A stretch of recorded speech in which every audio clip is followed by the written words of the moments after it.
What's up, YouTube? It's Absolute here with the first part of a rally build, Boss 302. What I'm doing here is completely rebuilding the car. When I got it from, I bought it used, and I've been restoring ever since. And so, essentially, I'm going to give a guide to a little bit of walkthrough of rebuilding this Boss 302 here.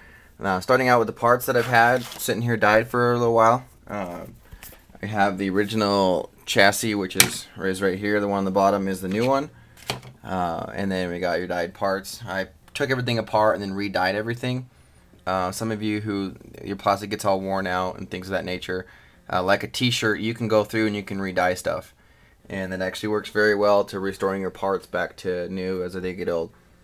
Gray, and washing it off doesn't take care of that no more. What we got here is kind of some parts that I won't be using that I didn't really do anything to. All those parts I have replacements for, and so I didn't really do much with those.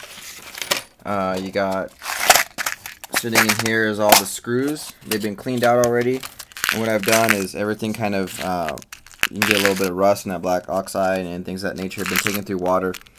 And I thought I was gonna have to buy a new screw set, but they all look really good. These I actually cleaned out with some WD-40, and I just let them soak in there for overnight or so in some WD-40, and they turned out really nice. So it got the rust off, and it didn't really do anything to the black oxide, so it turned out really nice. I'm happy with that. We don't have to buy a screw kit. Inside right here I got pieces of inside in center, and I got pretty much a hot racing here, one-way diff for drifting for the Boss 302, and I got the rest of the pieces here. I was hoping I wouldn't have to take everything apart, front, rear diffs, and the entire rest of the vehicle, but I did. It was nitty gritty. You can hear the bearings rotating, and what I'll do here is I'll take you guys to round 2 of show you guys the cleaning station and what I'm doing with restoring it. Alright, so here we got the station, I guess, if you will. The vehicle's in pieces mostly here, mostly because I'm using chemicals and using the sink. I got my collection of brushes for cleaning. In here I got the front and rear diff soaking in some simple green along with some water. WD-40 is going to use to clean that off, along with the bearings, which I'll then relube. I've ranodized these, the front and rear spring or the pin retainers, and then also the center motor mount, which I'll be using another one anyways, but I am deanodizing them in this bucket over here. So I was hoping I really wouldn't have to take apart the whole vehicle, but I did. There it is inside. What I really use there is this electronic cleaner. Is very good for getting in there and blasting it away and drying very quickly. Also kind of dissolving the dirt, so that works really good, along with some combination of some other things, and just straight elbow grease got it off. As you can see, the bearings here actually also in WD-40. Does a really good job cleaning them. If you just let it sit there, it does dissolve away the dirt. But then you will need to also go ahead and relube those, which I will do painfully. And so yeah, here's some of the containers that I use, kind of just ones I've gathered over time, and I just have them ready to go for when this needs to happen. Okay, so here we are back at the workshop, and then we got our electronics that are going in. Of course, you got your original Castle Sidewinder, fits real nice right there in the plates. You got a high-tech 85 mg, one of the few micro size servos, that are a little bit bigger micro that more closely match the Traxxas servo in size. The small Valinian motor, a 380. And then over here you got the 2 bucket of parts. We got, most of this is all wheels and tires. When I first was gathering parts up for this, I could pretty much see lots of different wheels and tires and just pick them up. Figured I'd do some different combinations. Here we got a bucket full of parts going in. Of course, some steel ball ends. Those are a must with these. Some adjustable links. You can see there, those are from GPM Racing. You got T-bone front and rear bumper, along with a chassis skid plate. And then some other Traxxas replacement parts, ones I thought were a little worn out that I figure I should replace. Like rear skid plates, things of that nature that were a little worn out.